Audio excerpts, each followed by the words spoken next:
Assalamualaikum dan hai, anda bersama saya Syafiani dan mari kita lihat rangkuman yang menarik yang berlaku sepanjang minggu ini dalam arena teknologi. Ini dimulakan dengan penawaran Disney Plus Hotstar untuk pasaran Malaysia.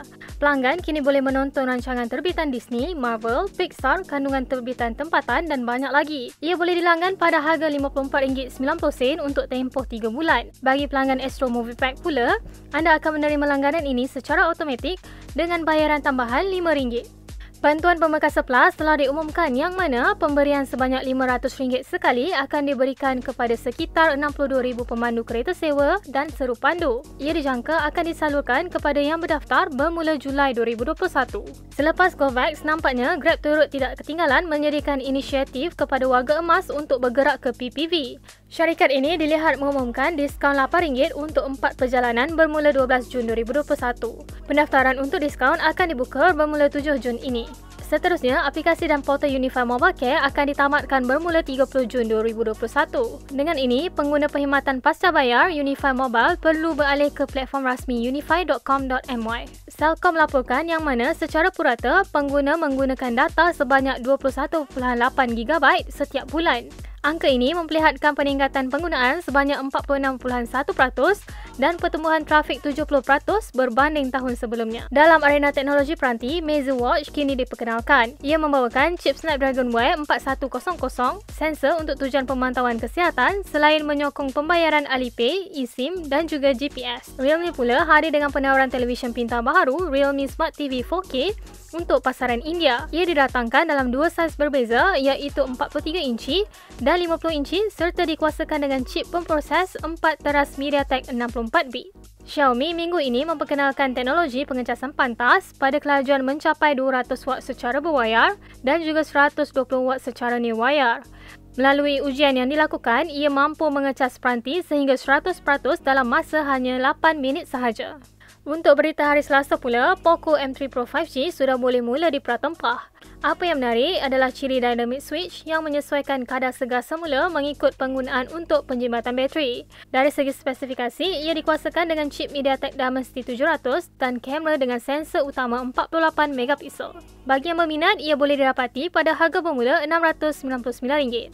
Selain itu, Realme X7 Max 5G mula diperkenalkan dengan chip MediaTek Dimensity 1200. Ia seakan Realme GT Neo yang dijenamakan semula untuk pasaran India. Menerusi perkongsian Weibo Honor, siri Honor 50 bakal diperkenalkan pada 16 Jun 2021. Ia dijangka akan menampilkan peranti dengan janaan chip Snapdragon 778G. Dalam arena perisian, Nvidia telah melancarkan dua model kad grafik baru dalam siri NPU mereka, iaitu Nvidia GeForce RTX 3070 Ti dan RTX 3080 Ti.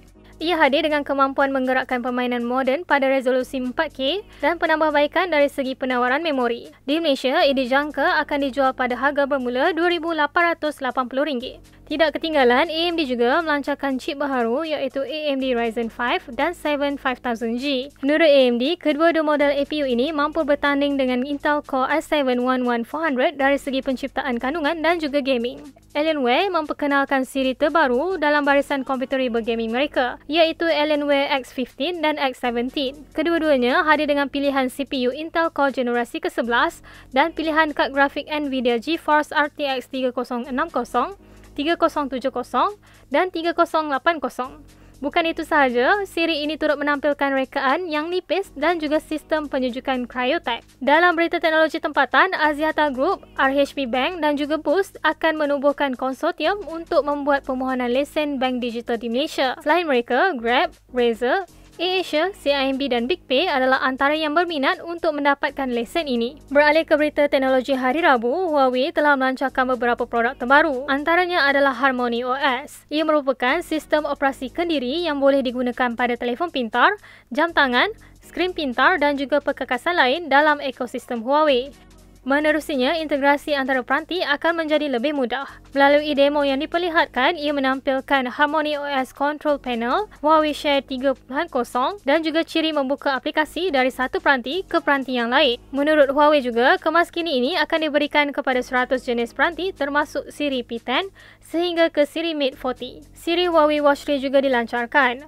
Untuk versi biasa, ia menampilkan rekaan skrin muka bulat dan binaan tubuh yang diperbuat daripada aluminium grade industri aeronautik. Sementara versi Pro diperbuat daripada titanium dan panel kaca nilam yang lebih premium. Kedua-duanya dijangka hadir dengan ciri seperti mengesan gula dalam darah dan juga membaca suhu badan. Huawei juga memperkenalkan Huawei MatePad Pro 10.8 inci yang dikemas kini menggunakan chip Snapdragon 870. Untuk spesifikasi dalaman, ia menampilkan saiz bateri 7250 mAh dan sokongan pengecasan pantas 40 watt, kamera belakang 13 megapiksel dan juga sistem operasi Harmony OS 2.0.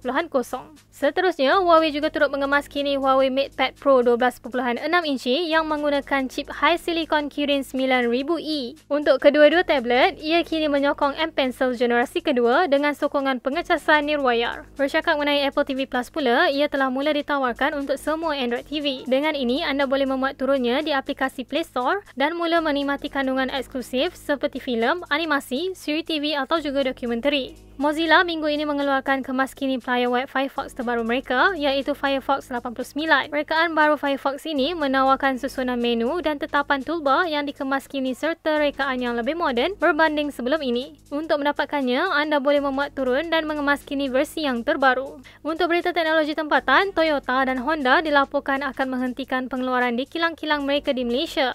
Ia adalah disebabkan oleh pelaksanaan Perintah Pergerakan Berskala Penuh sehingga 14 Jun ini. Dengan ini, ia akan memberi kesan kepada pengeluaran kenderaan oleh syarikat berkaitan. Kredit e-belia RM150 kini sudah boleh mula ditebus. Walau bagaimanapun, pengguna tidak boleh menggunakan kredit ini untuk tujuan penghantaran wang sesama pengguna, pengeluaran tunai, pembayaran bil utility, pembelian permainan melalui aplikasi dan banyak lagi. Aplikasi MySejahtera dilihat telah mula memaparkan ciri mengenal pasti ibu mengandung dan menyusukan anak. Hal ini kerana sebelum ini terdapat isu di mana dua golongan ini tidak digalakkan mengambil sesetengah vaksin COVID-19. Tetapi kerana tidak diberikan pilihan, menyebabkan mereka terpaksa tidak hadir ke hari temujanji yang telah ditetapkan. Untuk berita teknologi peranti, Vivo Y7TT telah diperkenalkan. Ia merupakan peranti kelas pertengahan dengan rangkaian 5G. Ia menampilkan chip Exynos 880, bateri 4500 mAh dan kamera utama 48 megapiksel. NASA mengumumkan akan menghantar dua misi angkasa iaitu Da Vinci Plus dan Veritas ke planet Zuhrah menjelang 2030. Misi ini bagi mengetahui atmosfera dan juga melakukan pemetaan permukaan planet berkenaan. Ia berikutan, planet Zuhrah dilihat mempunyai ciri seumpama bumi dan diperkatakan mungkin pernah menjadi dunia pertama yang diduduki makhluk dalam sistem solar. Kerajaan Malaysia kini menerima telekomunikasi sebagai utiliti awam ketiga selepas elektrik dan air. Dengan ini, infrastruktur telekomunikasi perlu disediakan oleh pemaju sebelum memajukan sesuatu kawasan selain memudahkan perancangan pembangunan. Pusat pemberian vaksin secara pandu lalu kini beroperasi di Hospital Pakar Kanak-Kanak Ceras. Dengan pembukaan PPV pandu lalu, proses mengambil suntikan vaksin di bawah program imunisasi COVID-19 kebangsaan akan dapat dilakukan tanpa penerima turun dari kereta. Dalam berita teknologi hari Jumaat, Samsung mengumumkan penawaran Galaxy A22 LTE dan juga Galaxy A22 5G.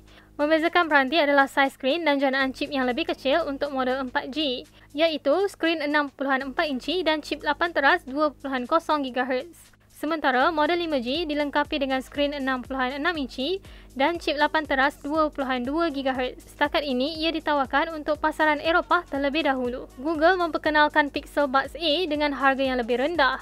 Ia dikatakan menawarkan kualiti bunyi yang sama seperti Pixel Buds 2020 dan menyertakan sokongan arahan suara Hey Google. Namun, fon telinga nirwayar ini mungkin tidak diperkenalkan di Malaysia.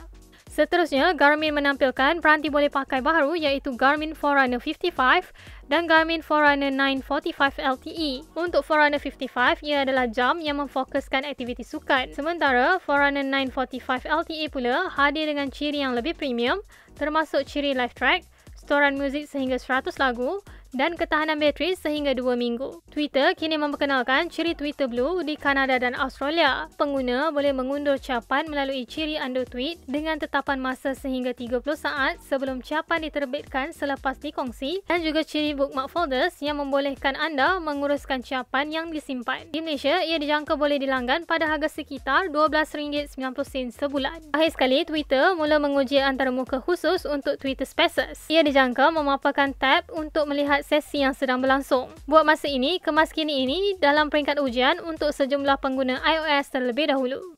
Jadi itu sahaja rangkuman menarik yang boleh kita lihat sepanjang minggu ini.